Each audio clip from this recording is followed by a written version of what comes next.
जय हिंद दोस्तों, स्वागत है आपका हमारे चैनल पर। तो फ्रेंड्स, हम लोग पिछले क्लास में पार्ट 1 को कंप्लीट किए थे, जो कि मैं आपको दिखा देता हूं। बंगाल में कंपनी शासन की स्थापना एवं ब्रिटिश साम्राज्य का विस्तार, ये जो चैप्टर है मैंने पार्ट 1 में आधा कंप्लीट कराया था, जिसको मैं आज के वीडियो में पूरा कंप्लीट करवाऊँगा। आप लोग देख सकते हैं, अगर पार्ट 1 आप लोगों ने क्लास किया होगा तो यहाँ तक हम लोगों ने कंप्लीट किया था कि किस भारतीय को रॉबर्ट क्लाइव ने बिहार का नायब दीवान नियुक्त किया था। अगर यह पार्ट 1 का आप लोगों ने नहीं देखा है तो मैं आपसे एक ही रिक्वेस्ट करूँगा कि आप लोग पार्ट 1 पहले वीडियो देख लीजिए। उसी का आज का पार्ट 2 है, जिसमें से हम लोग पूरा ख़त्म करेंगे जितना हम लोग का इम्पोर्टेंट प्रश्न रह गया था। बीपीएससी टीआरई 4 में यह चैप्टर जो आपका है बहुत ही इम्पॉर्टेंट होने वाला है। और मैं आपको यकीन दिलाता हूँ, आप यह क्लास अगर कर लेते हैं तो आपका यहाँ से प्रश्न जितने भी पूछा जाएगा, आपका एक भी प्रश्न नहीं छूटेगा। टीआरई 4 में अभी तक देखा गया है कि एनसीईआरटी से ही ज़्यादातर प्रश्न को पूछा गया है। तो ये जो क्लास है आप लोगों का एनसीईआरटी का ही क्लास है। आपको टीआरई 4 में बहुत ज़्यादा प्रश्न यहीं से देखने को मिलेगा। आप पीआरटी का तैयारी कर रहे हैं प्राइमरी स्कूल के लिए, तो आपको पता होना चाहिए कि मॉडर्न हिस्ट्री, जिसे आप राष्ट्रीय आंदोलन भी बोलते हैं, 18 से 19 प्रश्न सिर्फ प्राइमरी मॉडर्न हिस्ट्री का प्रश्न को पूछा जाता है 1 to 5 क्लास के लिए। 6 to 8 क्लास में अगर आप हिस्ट्री और पॉलिटिकल साइंस लेते हैं तो हिस्ट्री में भी आपको मॉडर्न हिस्ट्री से अच्छा खासा वेटेज देखने को मिलेगा। 10 से 15 प्रश्न आपको सिर्फ मॉडर्न से ही मिलेगा। 9th 10th 11th 12th में जनरल पेपर में भी मॉडर्न से ही प्रश्न आपको देखने को जरूर मिलेगा। तो फ्रेंड्स, अगर चैनल पर कोई नए हैं तो चैनल को सब्सक्राइब कर लें और वीडियो को लाइक अवश्य कर दें। तो चलिए शुरू करते हैं हम लोग। पहला प्रश्न है, प्रथम बर्मा युद्ध के समय भारत का गवर्नर जनरल कौन था? तो लॉर्ड एम्स्टर्ड थे, इसे ध्यान रखिएगा आप। आगे प्रश्न है, अंग्रेजों और तिब्बतियों के बीच संधि किसके काल में हुई? तो लॉर्ड कर्जन के काल में हुई थी, इसे आप ध्यान रखेंगे। नेक्स्ट है, द्वितीय बर्मा युद्ध के समय भारत का गवर्नर जनरल कौन था? तो लॉर्ड डलहौजी था, इसे ध्यान रखिएगा। आगे प्रश्न है, 2 अक्टूबर 1838 को अफगानिस्तान के विरुद्ध युद्ध की घोषणा किसने की? लॉर्ड ऑकलैंड ने यह युद्ध की घोषणा की थी। नेक्स्ट प्रश्न है, किस एक्ट द्वारा विजय की योजनाएं तथा साम्राज्य विस्तार की नीति को त्यागने की घोषणा की गई? तो पिट्स इंडिया एक्ट के द्वारा, इसे याद रखिएगा। आगे प्रश्न है, किस राज्य का विलय डलहौजी ने कुशासन के आरोप में किया? तो अवध का, इसे याद रखिएगा। आगे प्रश्न है, डलहौजी द्वारा दिए गए किस राज्य के विलय को डायरेक्टरों ने निरस्त कर दिया? तो करौली को, इसे याद रखिएगा। नेक्स्ट है, दार्जिलिंग को किसने भारत में सम्मिलित किया? तो लॉर्ड डलहौजी ने इसे सम्मिलित किया था। आगे प्रश्न है, सिंध प्रदेश को जीतकर अंग्रेजी राज में किसने मिलाया? तो नेपियर ने मिलाया था। आगे है, सिंध का विलय अंग्रेजी राज में किस गवर्नर जनरल के समय हुआ? तो लॉर्ड एलन बरो के कार्यकाल में हुआ था। आगे प्रश्न है, देसी राज्यों को अंग्रेजी राज्यों में न मिलाने का वचन किसने दिया? तो महारानी विक्टोरिया ने यह वचन दिया था। नेक्स्ट है, ब्रिटिश सत्ता व देसी राज्यों के मध्य संबंधों पर विचार करने के लिए कौन सी कमेटी नियुक्त थी? तो बटलर कमेटी नियुक्त थी। आगे प्रश्न है, किस जाट नेता को अपनी योग्यता के कारण जाट जाति का प्लेटो पुकारा गया? तो सूरजमाल को। नेक्स्ट है, राजा रणजीत सिंह ने किससे अमृतसर की संधि 25 अप्रैल 1819 को की? तो ईस्ट इंडिया कंपनी से, इसे याद रखिएगा। आगे प्रश्न है, विज्ञान और कला के महान केंद्र के रूप में किसने जयपुर की स्थापना की? तो सवाई राजा जयसिंह। नेक्स्ट है, लॉर्ड बेलेजली ने अपने किस उद्देश्य को पूरा करने के लिए 1798 ईस्वी में निज़ाम के साथ सहायक संधि की? तो मैसूर में टीपू सुल्तान के प्रभाव को समाप्त करने के लिए, इसे याद रखिएगा। आगे प्रश्न है, किस क्रांति से प्रभावित होकर टीपू सुल्तान ने श्रीरंगपट्टनम में जैकोबिन क्लब की स्थापना की और उसका सदस्य बना? तो फ्रांसीसी क्रांति का। आगे है, प्रथम बंगाल मैसूर युद्ध 1767-69 में कौन विजयी हुआ? तो हैदर अली विजयी हुए थे 1767-69 में। आगे, हैदर अली की मृत्यु 1782 में किस युद्ध के दौरान हुई थी? तो द्वितीय बंगाल मैसूर युद्ध के दौरान हैदर अली की मृत्यु हो गई थी, इसे ध्यान रखिएगा। आगे प्रश्न है, द्वितीय बंगाल मैसूर युद्ध के समय गवर्नर जनरल कौन था? तो वारेन हेस्टिंग था, इसे ध्यान रखिएगा। आगे है, टीपू द्वारा श्रीरंगपट्टनम में स्वतंत्रता का वृक्ष लगाए जाने का क्या राजनीतिक महत्व था?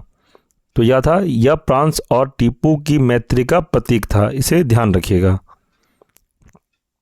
आगे है, द्वितीय बंगाल मैसूर युद्ध 17 मार्च 1784 में मंगलोर की संधि के बाद समाप्त हुआ। यह संधि किनके बीच संपन्न हुआ? तो टीपू सुल्तान और अंग्रेजों के बीच यह संधि हुआ था। आगे देखेंगे, प्रश्न है, भेड़ की तरह एक लंबी जिंदगी जीने से कई बेहतर है शेर की तरह एक दिन जीना, ये किसकी अत्यंत प्रिय उक्ति है? तो टीपू सुल्तान की। आगे प्रश्न है, तीसरे बंगाल मैसूर युद्ध रोकने के लिए टीपू सुल्तान ने अंग्रेजों के साथ कौन सी संधि की? तो श्रीरंगपट्टनम की संधि की थी। नेक्स्ट है, किसके नेतृत्व में अंग्रेजी सेना ने फरवरी 1792 में श्रीरंगपट्टनम के किले को घेरकर टीपू को संधि के लिए मजबूर किया? तो कॉर्नवालिस के, इसे ध्यान रखिएगा। आगे प्रश्न है, अंग्रेजों के संरक्षण में बनने वाला प्रथम मुगल बादशाह कौन था? तो अकबर द्वितीय था, इसे याद रखिएगा। नेक्स्ट है, अंग्रेजों द्वारा बंगाल में प्रथम कारखाना स्थापित किया गया, तो कहाँ पर किया गया था? तो हुगली में, इसे याद रखिएगा। नेक्स्ट है, भारत में रहने वाले सभी यूरोपियनों को गिरफ्तार करने का आदेश किस मुगल बादशाह द्वारा दिया गया? तो औरंगजेब द्वारा दिया गया था। आगे प्रश्न है, 1761 में पांडिचेरी को फ्रांसीसियों से किसने छीन लिया? तो अंग्रेजों ने छीन लिया था। आगे, व्यापारिक केंद्रों में कौन भारतीय और यूरोपीय व्यापारी के मिलन स्थल के रूप में प्रसिद्ध था? तो मछलीपट्टनम, यहाँ हो मसूलीपट्टनम होगा, यहाँ गलत टाइप हुआ है, तो आप लोग इसको मसूलीपट्टनम लिख लेंगे। आगे प्रश्न है, भारत में फ्रांसीसी कंपनी किसने स्थापित की? तो कॉलबर्ट ने इसे स्थापित की थी। आगे है, बंगाल में डचों ने प्रथम केंद्र कहाँ स्थापित किया? तो पिपली में स्थापित किया था। आगे, 1765 में दीवानी प्रदान किए जाने के बाद ब्रिटिश सबसे पहले किस पर्वतीय जनजातियों के संपर्क में आए? तो खासी के संपर्क में आए थे। आगे है, भारत में आधुनिक शिक्षा प्रणाली की नींव किसने डाली? तो चार्ल्स ग्रांट ने डाली थी। आगे, भारत में जिस प्रथम राजनीतिक संगठन की स्थापना 1838 में हुई उसका नाम था, क्या नाम था? तो लॉर्ड होल्सर सोसाइटी था, इसे ध्यान रखेंगे। नेक्स्ट है, भारत में अंग्रेजी शिक्षा के जन्मदाता किसको माना जाता है? लॉर्ड मैकाले को माना जाता है। आगे, भारत में अंग्रेजों के समय में प्रथम जनगणना हुई, तो किसके कार्यकाल में हुई थी? लॉर्ड मेयो के कार्यकाल में हुई थी। ये आप BBI नोट डाउन अवश्य कर लें। नेक्स्ट है, भारत में प्रथम रेल लाइन का निर्माण हुआ था, कहाँ से कहाँ तक? तो बम्बई और थाने के बीच। नेक्स्ट है, शिक्षा के माध्यम के रूप में अंग्रेजी की वकालत किसने की थी? लॉर्ड मैकाले ने की थी। आगे प्रश्न है, भारत में आधुनिक शिक्षा प्रणाली की नींव किससे पड़ी? तो 1835 के मैकाले के मिनट से।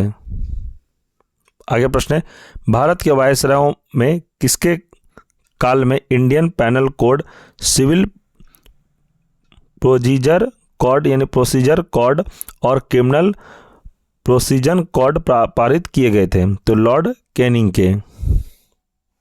आगे प्रश्न है, भारत में न्यायिक संगठन की स्थापना किसने की? तो लॉर्ड कॉर्नवालिस ने की थी। आगे है, ब्रिटिश सरकार का वह गवर्नर जनरल कौन था जिसने भारत में डाक टिकट शुरू किए थे? तो लॉर्ड डलहौजी थे, इसे आप याद रखिएगा। आगे प्रश्न है, बंगाल में इस्तमरारी बंदोबस्त किसके द्वारा लागू किया गया था? तो लॉर्ड कॉर्नवालिस के द्वारा इसे लागू किया गया था। आगे प्रश्न है, राज्य अपहरण नीति का कौन महान समर्थक था? तो लॉर्ड डलहौजी था। नेक्स्ट प्रश्न है, हड़प नीति के अंतर्गत कौन से भारतीय राज्य कब्जे में किए गए थे? तो झांसी, नागपुर व सतारा। टीआरई 1 में प्रश्न पूछा गया था फ्रेंड्स कि हड़प नीति किसने लाया था, तो इसका आंसर क्या हो जाएगा, हीरोज। इसका टीआरई 1 में प्रश्न को पूछा गया था। आगे प्रश्न है, गोद प्रथा पर प्रतिबंध लगाने वाला गवर्नर जनरल कौन था, तो लॉर्ड डलहौजी था। आगे प्रश्न है, भारतवर्ष में सिविल सेवाओं का सूत्रपात किसने किया, लॉर्ड कॉर्नवालिस ने किया था। आगे है, सती प्रथा का अंत करने तथा ठगी को समाप्त करने का श्रेय किसे जाता है, लॉर्ड विलियम बेटिंग को यह श्रेय जाता है। आगे प्रश्न है, भारत का प्रथम गवर्नर जनरल था, तो गवर्नर जनरल कौन था भारत का, लॉर्ड विलियम बेटिंग था। नेक्स्ट है, भारत में वित्त के विकेंद्रीकरण का कार्य किसने प्रारंभ किया, तो लॉर्ड मेयो ने। आगे प्रश्न है, ब्रिटिश भारत का प्रथम वायसराय था, लॉर्ड कैनिंग, इसे ध्यान रखिएगा। आगे प्रश्न है, भारतीय स्थानीय स्वशासन का जनक कौन था, तो लॉर्ड रिपन था, इसे भी आप याद रखिएगा। आगे प्रश्न है, वर्नाक्यूलर प्रेस एक्ट को किसने रद्द किया, लॉर्ड रिपन ने इसे रद्द किया। आगे प्रश्न है, पिंडारियों के दमन का श्रेय किस गवर्नर जनरल को है, तो लॉर्ड हेस्टिंग को है। आगे प्रश्न है, द्वैत शासन नीति को समाप्त करने का श्रेय किस गवर्नर जनरल को है, तो वारेन हेस्टिंग को, इसे भी आप ध्यान रखिएगा। आगे है, किस इतिहासकार ने द्वैत शासन के काल को डाकुओं का राज्य की संज्ञा दी है, तो के.एम. पनिक्कर को दिया है। आगे प्रश्न है, किस अधिनियम के तहत वारेन हेस्टिंग बंगाल के प्रथम गवर्नर जनरल बनाए गए, तो 1773 रेगुलेटिंग एक्ट के द्वारा वारेन हेस्टिंग बंगाल के प्रथम गवर्नर जनरल बनाए गए थे। आगे प्रश्न है, किसके समय में कलकत्ता में प्रथम सर्वोच्च न्यायालय की स्थापना हुई, तो वारेन हेस्टिंग के कार्यकाल में यह हुआ था। आगे है, बंगाल के किस गवर्नर जनरल के काल में पिट्स इंडिया एक्ट पारित किया गया, तो वारेन हेस्टिंग, से आप ध्यान रखिएगा।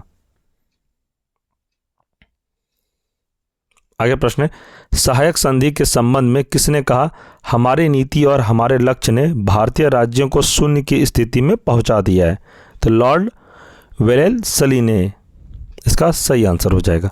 आगे प्रश्न है, सुरक्षा प्रकोष्ठ नीति किस गवर्नर जनरल से संबंधित है, तो यह वारेन हेस्टिंग से संबंधित है। आगे है, ब्रिटिश सरकार ने हिंदू विधवाओं का पुनर्विवाह संबंधी कानून किस वर्ष पारित किया, तो 1856 में, इसे आप याद रखिएगा।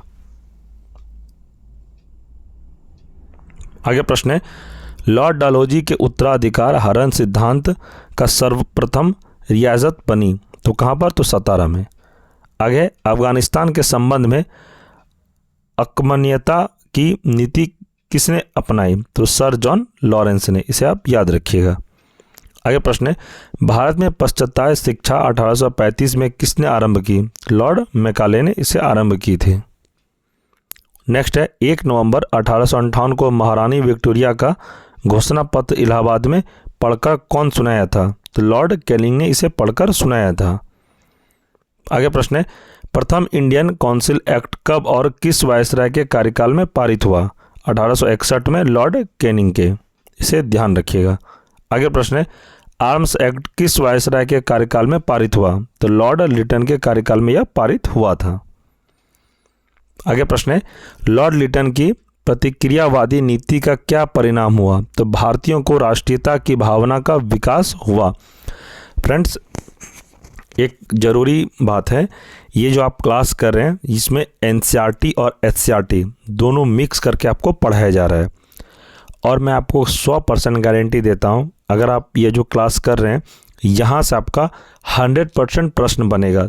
3 से 4 प्रश्न आपको देखने को मिले, क्योंकि ये जो चैप्टर है बहुत बड़ा चैप्टर है। मैंने इससे पहले पार्ट 1 को कंप्लीट कर दिया है।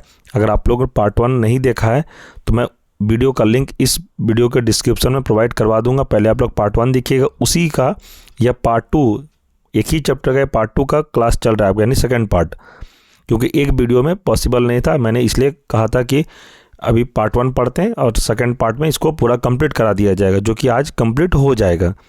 आपके टीआरई 4 में प्राइमरी में सबसे ज़्यादा मॉडर्न हिस्ट्री का प्रश्न को पूछा जाता है, 18 से 19 प्रश्न का वेटेज रहता है, इसे आप याद रखिएगा। इसलिए आप लोग मॉडर्न हिस्ट्री को बिल्कुल में हल्के में नहीं लीजिएगा, क्योंकि सभी क्लास में मॉडर्न हिस्ट्री पूछा जाता है। आप 6 to 8, 9th, 10th, 11th, 12th किसी का भी तैयारी कर रहे हैं, मॉडर्न हिस्ट्री का वेटेज आप सभी में रहेगा। सबसे ज़्यादा प्राइमरी में रहता है, इस बात का आप ध्यान रखिएगा। चलिए प्रश्न की ओर बढ़ते हैं। प्रश्न है, राष्ट्रीय आंदोलन के विकास में किस वायसराय ने प्रमुख भूमिका निभाई? लॉर्ड लिटन एवं लॉर्ड कर्जन ने, इसे ध्यान रखिएगा। आगे प्रश्न है, किसके काल की इल्बर्ट बिल विवाद घटना है? तो लॉर्ड रिपन के, इसे याद रखिएगा। नेक्स्ट है, इल्बर्ट बिल विवाद संबंधित था तो भारतीय न्याय व्यवस्था से। आगे प्रश्न है, अंग्रेजी शासन का प्रभाव किस क्षेत्र में अधिक पड़ा? आर्थिक क्षेत्र में। नेक्स्ट है, भारत में प्रथम रेलवे लाइन किस ब्रिटिश गवर्नर जनरल के समय बिछाई गई थी? तो यह थे लॉर्ड डलहौजी के कार्यकाल में इसे बिछाई गई थी।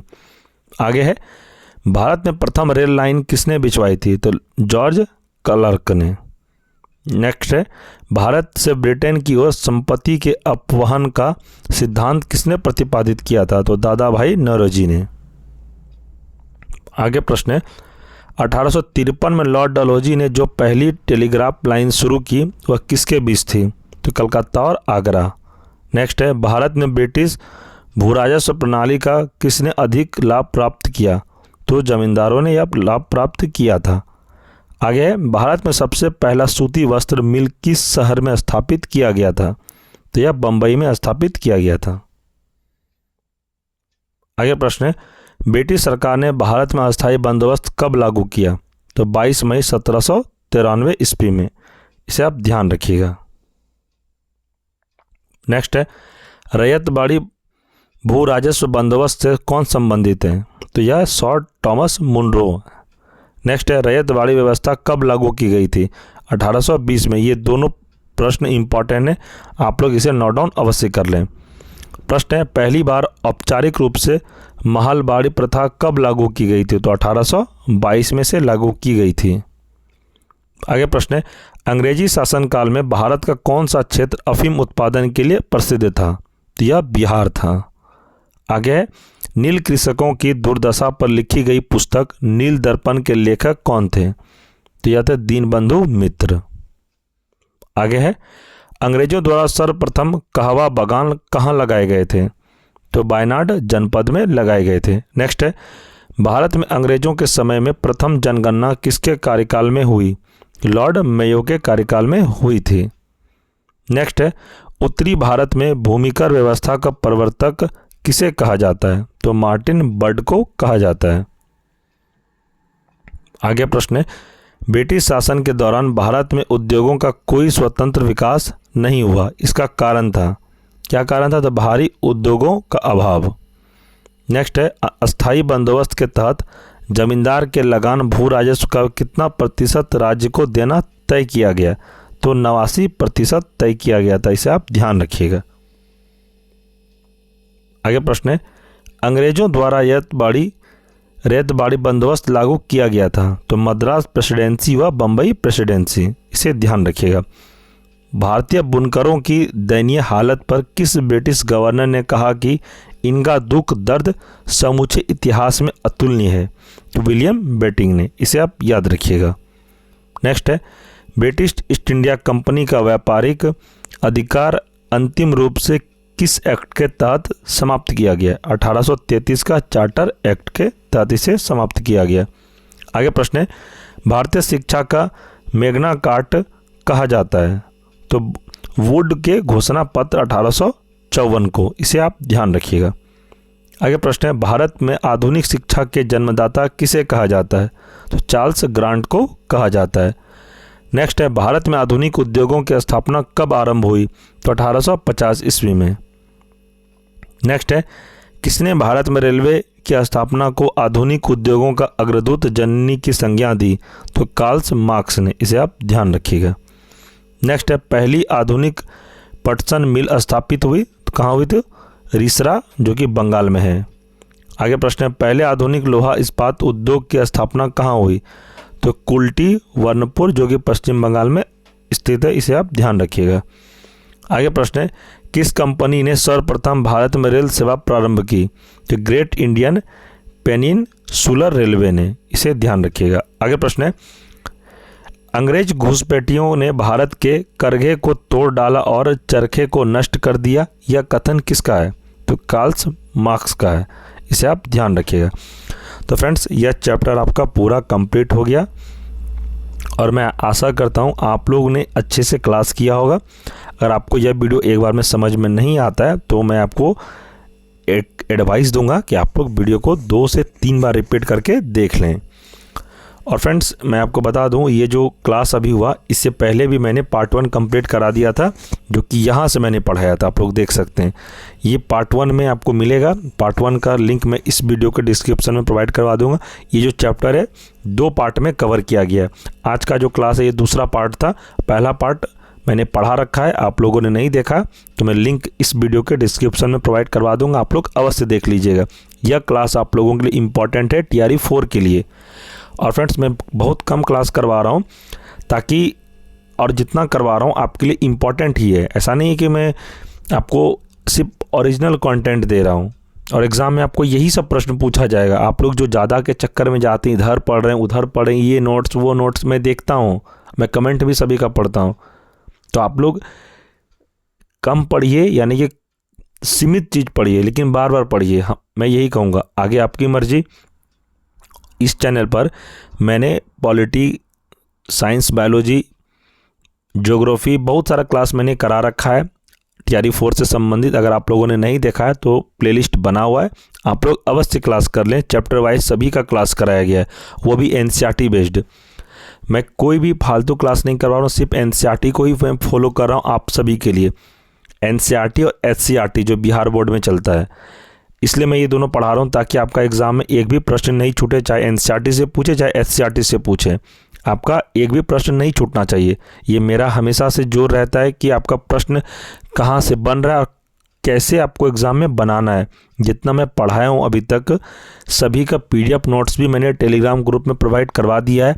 आप लोग अगर टेलीग्राम ग्रुप को ज्वाइन नहीं किए तो टेलीग्राम ग्रुप का लिंक मैं इस वीडियो के डिस्क्रिप्शन में प्रोवाइड करवा दूंगा। आप लोग टेलीग्राम ग्रुप को ज्वाइन अवश्य कर लेंगे। वहाँ पे आपको सारा नोट्स मिल जाएगा, अभी तक जितना मैंने प्रोवाइड करवाया और जितने क्लास हुई है सारा नोट्स मिलेगा आपको। और आगे भी जितने क्लास करवाया जाएगा सारा नोट्स आपको टेलीग्राम ग्रुप में ही सेंड किया जाएगा। इसलिए आप लोग टेलीग्राम ग्रुप को ज्वाइन करके अवश्य रखेंगे, ताकि जितना भी मैं क्लास से रिलेटेड इन्फॉर्मेशन हो, PDF नोट्स हो, स्टडी मटेरियल, कुछ भी TRE 4 से संबंधित हो, आपको ग्रुप में ही मैसेज मिल जाएगा। आप लोग इसलिए टेलीग्राम ग्रुप को ज्वाइन अवश्य कर लेंगे। और फ्रेंड्स, आपका कोई भी डाउट हो, कोई भी क्वेरी हो, आप लोग कमेंट में करें, कमेंट में अपना प्रश्न को रखेंगे। अगर आपको कोई तरह का प्रॉब्लम हो, एग्ज़ाम से रिलेटेड कोई प्रश्न पूछना, आप हमें कांटेक्ट भी कर सकते हैं, आप हमसे डायरेक्ट बात भी कर सकते हैं। बहुत सारे स्टूडेंट को मैंने अपना कांटेक्ट नंबर दे रखा है, अगर आप लोगों के पास नहीं है मैं आपको अपना कांटेक्ट नंबर दे देता हूं, जो पहली बार चैनल से जुड़े हुए हैं। आप लोग नंबर नोट डाउन करें, 9709427320, ये हमारा नंबर है। आपको कोई डाउट हो एग्ज़ाम से रिलेटेड यानी TRE 4 से संबंधित, आप हमें कॉल भी कर सकते हैं, आप हमें मैसेज भी कर सकते हैं। नंबर मैं एक बार फिर से दोहरा देता हूँ, 9709427320। आपको कोई डाउट हो, अगर कोई क्लास आपको चाहिए कि हाँ सर मैं इस क्लास का, इस प्राइमरी 6 to 8 किसी भी क्लास का आप तैयारी कर रहे हैं तो सर हमको ये चैप्टर का क्लास करवा दीजिए, इस सब्जेक्ट का क्लास करवा दीजिए, कुछ भी आपको डाउट हो एग्ज़ाम्स के पर्पज़ से, आप हमें कांटेक्ट भी कर सकते हैं, आप हमें व्हाट्सअप मैसेज भी कर सकते हैं, कोई दिक्कत नहीं है। आप बस पढ़िए, आपको कोई दिक्कत आती है आप हमें कांटेक्ट जरूर करें। सारा नोट्स मैं आपको टेलीग्राम ग्रुप में प्रोवाइड करवाऊंगा, इस बात का आप ध्यान रखिएगा। तो ठीक है फ्रेंड्स, अगर चैनल पर कोई नए हैं तो चैनल को सब्सक्राइब कर लें और वीडियो को लाइक अवश्य कर लें। सब्सक्राइब करने में इसलिए कहता हूं ताकि इस चैनल पर जब भी TRE 4 से संबंधित कोई क्लास हो सबसे पहले आपको नोटिफिकेशन मिले। और इस वीडियो को अपने दोस्तों में भी शेयर करें ताकि उनको भी कुछ हेल्प हो जाए TRE 4 का। अगर वो क्लास कर रहे हैं तो इस क्लास से भी उनको बहुत सारा हेल्प मिलेगा, इसलिए आप लोग इस वीडियो को शेयर ज़्यादा से ज़्यादा ग्रुप में करें। तो ठीक है फ्रेंड्स, मिलते हैं हम लोग अगले वीडियो में, तब तक के लिए जय हिंद, जय भारत।